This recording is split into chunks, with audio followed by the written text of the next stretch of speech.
নমস্কার, নিউজ ভ্যানগার্ডের পর্দায় প্রত্যেককে স্বাগত জানাচ্ছি। এই মুহূর্তে আপনাদের সাথে আমি রয়েছে অঙ্কিতা। চোখ রাখছি এই মুহূর্তের গুরুত্বপূর্ণ সংবাদের দিকে। তবে প্রথমেই লাইফলাইনের দিকে নজর রাখতেই হয়, কারণ ভারতীয় রেল মন্ত্রকের এক বিশেষ ঘোষণা আমরা দেখতে পাচ্ছি। যাত্রীদের স্বাচ্ছন্দ্যের কথা মাথায় রেখে 150টি বন্দে ভারত নামাচ্ছে। স্লিপার কোচে বেশি নজর দিচ্ছে ইতিমধ্যে রেল। গতির দিকেও নজর থাকছে রেল মন্ত্রকের। বিস্তারিত জানবো, টেলিফোন লাইনে যুক্ত হয়ে গেছে প্রতিনিধি শেখ মনিরুল। যাত্রী স্বাচ্ছন্দ্যের কথা মাথায় রেখে 150টি বন্দে ভারত নামাচ্ছে রেল। কতটা সুবিধে হবে? কারণ এই বন্দে ভারতের টিকিটের চাহিদা রয়েছে বেশি, কিন্তু সেক্ষেত্রে বন্দে ভারত অনেকটাই কম রয়েছে। সেই জায়গায় 150টি যদি বন্দে ভারত নামানো হয়, প্রত্যেকটি রাজ্যই কি এবার একটি করে উপহার পেতে চলেছে? কি বলবে?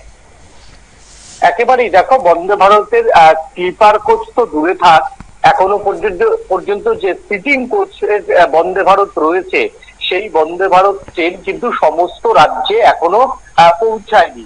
ধরো ত্রিপুরাতেও এখনো পর্যন্ত বন্দে ভারত যে ট্রেন, দূরপাল্লার ট্রেন 8 থেকে 9 ঘন্টার যেটা জার্নি, সেই ট্রেন কিন্তু দেওয়া সম্ভব হয়নি। এমন বহু রাজ্যের সঙ্গেই কিন্তু বন্দে ভারতের এখনো রেল কানেকশন গড়ে ওঠেনি। শুধুমাত্র কলকাতা বা তোমার হচ্ছে চেন্নাই, তোমার এদিকে দিল্লি, এই সমস্ত রাজ্যে বন্দে ভারতের কিন্তু প্রায়োরিটিটা অনেক বেশি দিয়েছে রেল মন্ত্রক। তাতে সাধারণ মানুষের একটা ক্ষোভ পাচ্ছে যে বন্দে ভারত কি শুধুই মাত্র ভারতের যে উন্নততর সিটিগুলি আছে সেই সিটির মানুষের জন্য, গ্রামীণ জায়গা বা তোমার হচ্ছে ডিস্ট্রিক্ট টাউনের মতো শহরগুলি কি বন্দে ভারতের আওতায় আসবে না? এইটা নিয়ে কিন্তু মানুষ ইতিমধ্যেই রেল মন্ত্রকের বিরুদ্ধে কথা বলছেন। যেমন দেখো, এখনো পর্যন্ত ত্রিপুরা থেকেই বন্দে ভারত চালু হয়নি। এমন বহু রাজ্যেই কিন্তু বন্দে ভারতের যে সুবিধা, সেই সুবিধা এখনো পায়নি। সেটা নিয়ে কেন্দ্রীয় সরকার বা রেল মন্ত্রকের বিরুদ্ধে যাত্রীদের একটা প্রশ্ন রয়েছে। যেই রাজ্যে এখনো বন্দে ভারত পৌঁছায়নি বা যেই শহরগুলিতে এখনো বন্দে ভারতের সঙ্গে কানেকশন হয়নি, সেইগুলো বন্দে ভারত কবে পাবে? এরপরই রেল মন্ত্রক থেকে একটা ঘোষণা করা হয়েছে যে 150 বন্দে ভারতের ট্রেন নতুন করে দেওয়া হবে। তবে 150 ট্রেনের কাজ এখনো পর্যন্ত সমাপ্ত হয়নি। সেই কোচগুলি বানাতে গেলে রেল মন্ত্রকের সময় লাগবে। তবে এখনো পর্যন্ত যেটা রেল মন্ত্রক জানিয়েছে যে আগামী ফেব্রুয়ারির মাসে আরো 25 থেকে 30টি কোচ, তোমার হচ্ছে বন্দে ভারতের কোচ ভারতীয় রেল মন্ত্রকের কাছে চলে আসবে। একেবারে শেষ পর্যায়ে রয়েছে কাজ, একেবারেই তোমার ডিসেম্বর বা জানুয়ারির মধ্যে চলে আসবে। সেই ক্ষেত্রে ফেব্রুয়ারির মধ্যে কয়েকটা নতুন বন্দে ভারত, অন্তত 25 থেকে 30টা নতুন বন্দে ভারত দিতে পারে।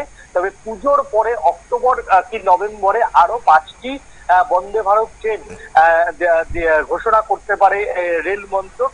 তাছাড়া 2027 সালের টার্গেট নিয়েছে রেল মন্ত্রক। এই 150 যে বন্দে ভারত যে ট্রেন, ধাপে ধাপে 2027 সালের মধ্যে তোমার হচ্ছে এই 150টি বন্দে ভারত ট্রেন বিভিন্ন রাজ্য, এক শহর থেকে অন্য শহরের মধ্যে যাতায়াতের জন্য বন্দে ভারত পাওয়া যাবে। দেখো, বন্দে ভারত যাত্রী স্বাচ্ছন্দ্য অনেক বেশি, দ্রুত গতির ট্রেন, তাই এই ট্রেনের চাহিদা কিন্তু প্রবল রয়েছে। বিশেষ করে বড় শহরগুলির সঙ্গে বড় শহরগুলির কানেকশনে এই ট্রেনকে কিন্তু অনেকেই পছন্দ করছে। তাই এখন দেখার যে 2027 সালের যে লক্ষ্যমাত্রা কেন্দ্রীয় সরকার নিয়েছে যে এই 150টি ট্রেন ট্রাকে নামাবে, এখন রেল মন্ত্রক 2027 সালের মধ্যে এই সমস্ত যে 150টি বন্দে ভারতের ট্রেন বা কোচ, সেগুলো ট্রাকে নামাতে পারে কিনা।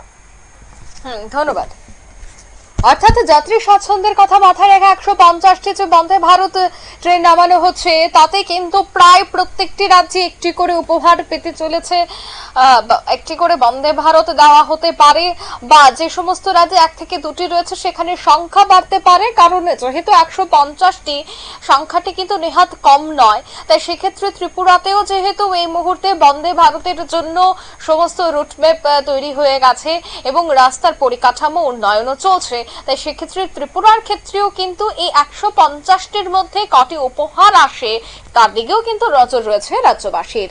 নিয়ে নিতে ছোট্ট একটি বিজ্ঞাপন বিরতির সঙ্গে থাকুন।